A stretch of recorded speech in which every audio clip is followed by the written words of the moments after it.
İslam'da barış kural, savaş ise istisnadır. 2.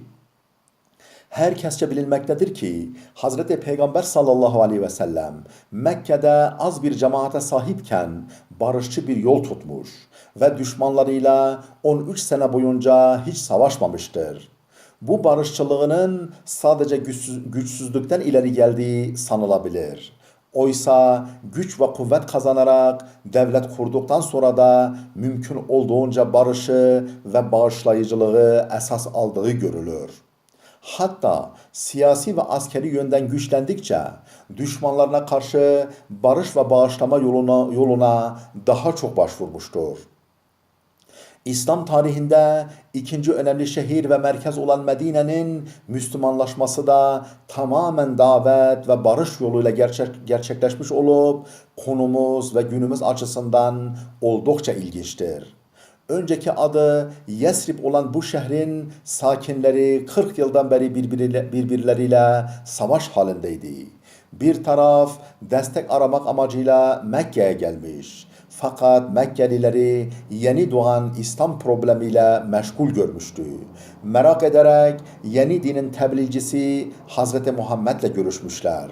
O da onları İslam'a davet etmiş ve bu yeni dinin aslında akrabaları olan düşmanlarıyla kendi aralarında barış ortamını oluşturacağını bildirmişti.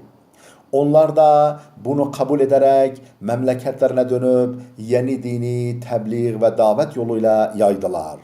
Çok geçmeden savaş şehri olan Yesrib, Medinetü's Selam, barış şehri haline geldi.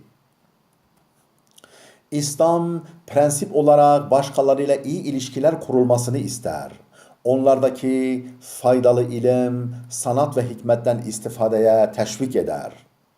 Şöyle buyurur: sözü dinleyin, sonra da en güzelini tatbik edin. Tatbik eden kullarımı müjdele.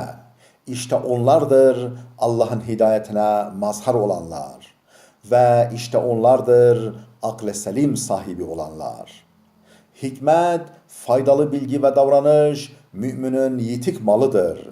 Bulduğu yerde alır. İslam'da zorlamanın olmayışı da barışçılığının birinci temeli ve göstergesidir. Dinde zorlama yoktur. Doğruluk eğrilikten apaçık biçimde ayrılmıştır. Rabbin dileseydi yeryüzündeki herkes iman edecekti. İman etmeleri için onları sen mi zorlayacaksın? İslam, uluslararası ilişkilerde yapılacak antlaşmalara bağlılık gösterilmesini kesin emreder. Bu da onun barışçılığına ışık tutar niteliktedir. Kendileriyle antlaşma yapmanızdan sonra şartları hiçbir şekilde eksiltmeksizin yerine getiren ve sizin aleyhinizde herhangi bir kimseye destek vermeyen müşriklerle sözleşmenin müddeti tamamlanıncaya kadar antlaşma şartlarına riayet eden, Allah kendisine karşı gelmekten sakınanları sever. Onlar kendileriyle antlaşma yaptığınız kafirler size karşı dürüst davrandıkça siz de onlara karşı dürüst davranın. Allah kendisine karşı gelmekten sakınanları sever. Eğer henüz hicret edip size katılmamış Müslümanlar din hususunda sizden yardım isterlerse sizinle aralarında sözleşme bulunan bir topluluk aleyhine olmamak şartıyla onlara yardım etmeniz gerekir. Allah bütün yaptıklarınızı görmektedir.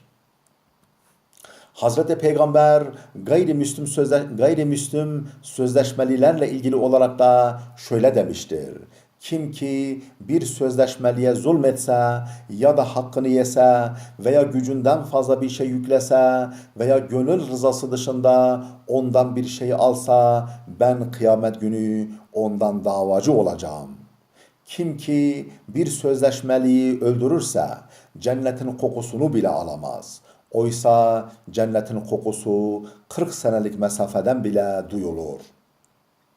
Hazreti Peygamber sallallahu aleyhi ve sellem bizzat Medine'deki Yahudilerle antlaşma yapmış ve sonuna kadar buna sadık kalmıştır.